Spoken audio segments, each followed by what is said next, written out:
Hamti dhe lavdërimi takon Zotit Krijuesit absolut, I cili edhe në këtë vit na mundësoi që të arrijmë këtë muaj të bekuar. Muaj të zgjedhur nga të gjithë muajt e tjerë, e në të cilin Zoti I Madhërisëm I ofroi mundësi njeriut që të arrijë një përsosmëri të lartë të personalitetit të tij.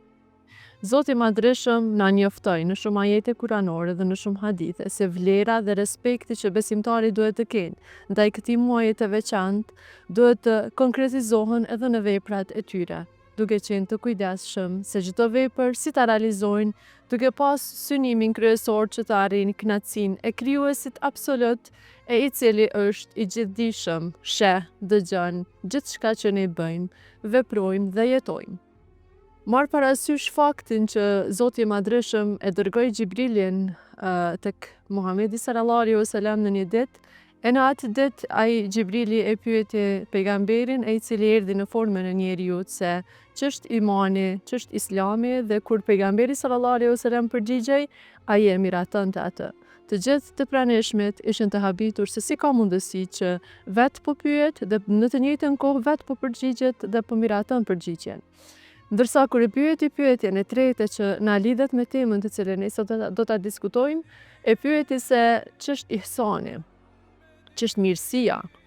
E ihsani e mirësia janë të punojmë ashtu si Zoti I Madhërisëm na sheh dhe të veprojmë ashtu si që Zoti I Madhërisëm na sheh neve edhe pse ne nuk e shohim atë. Ramazani është mundësia më e mirë, madje është qelsi I mirësive të shumta, të cilat të gjithë ne duhet të synojmë ta marrim atë qels, ta posedojmë dhe me të t'i hapim dyert e mirësive për jetën tonë. Mirësi do të thotë që individi çdo punë ta kryejë në formën më të mirë, duke pas fillimisht sinqeritetin pjesë të veprës së tij, e pastaj edhe formën e gjithë realizimit ta e realizojë në formën më të mirë, duke pas parasysh kujdesin, mbikëqyrjen e Zotit. Edhe nga ana e jashtme se si duket vepra jonë, mirëpo edhe nga ana e brendshme se a thua si me çfarë niyeti dhe me çfarë qëllimi jemi duke I realizuar në veprat. Ramazani si mundësi që njeriu të arrijë të ndërtohet dhe ta ketë parasysh që është obligim shumë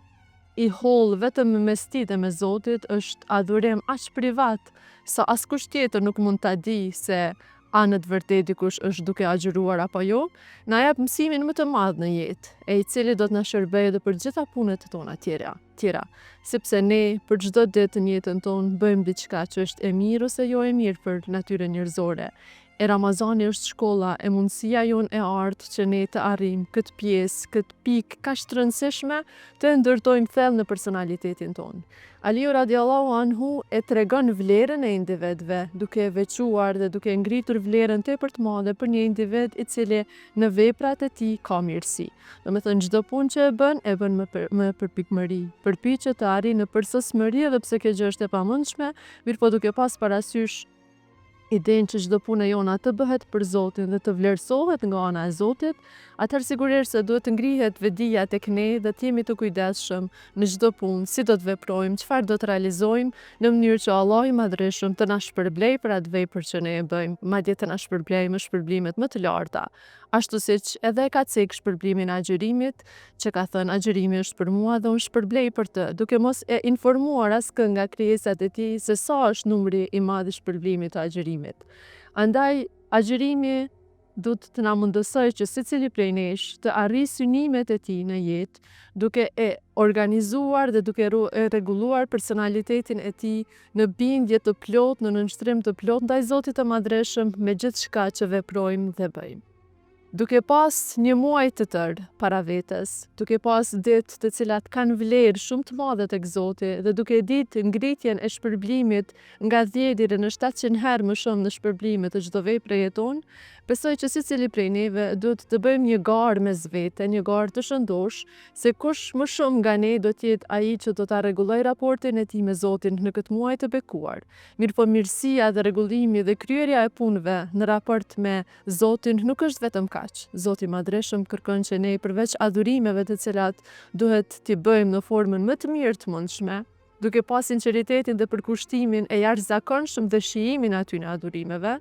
ne në anën tjetër do të jemi të kujdesshëm edhe në raportet ndërnjerëzore, duke synuar që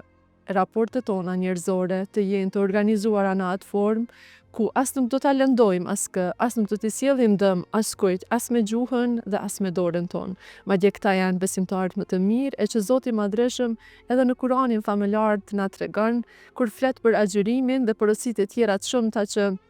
na tregojnë se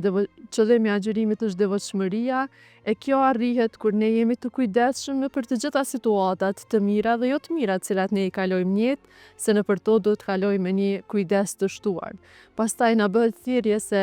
agjërimi jon pa i lënë punët e tjera të mangëta, pa i lënë punët e tjera të pista, nuk është i vlefshëm, nuk ka nevojë Zoti i Madhreshëm për urinë dhe etjen tonë, por ka nevojë për një disciplinim tonin personal, për një rregullim të personalitetit ton, në mënyrë që ne si besimtar këtë dynjate e kalojmë duke qenë Zoti i kënaqur me neve, ne në paqe të brendshme me veten, por edhe të jemi në paqe me gjithë njerëzit e tjerë, sepse jemi natyrë njerëzore me të cilët do të kemi bashkëpunim e bashkëveprim. E nuk ka shans më të mirë se rregullimi i kësaj mirësie. Nuk ka shans më të mirë se sa muaji i Ramazanit, sepse këtu do ta marrim këtë qels me cilin do t'i hapim portat e mirësive dhe begative tona për dynja, por edhe për ahiretin tonë.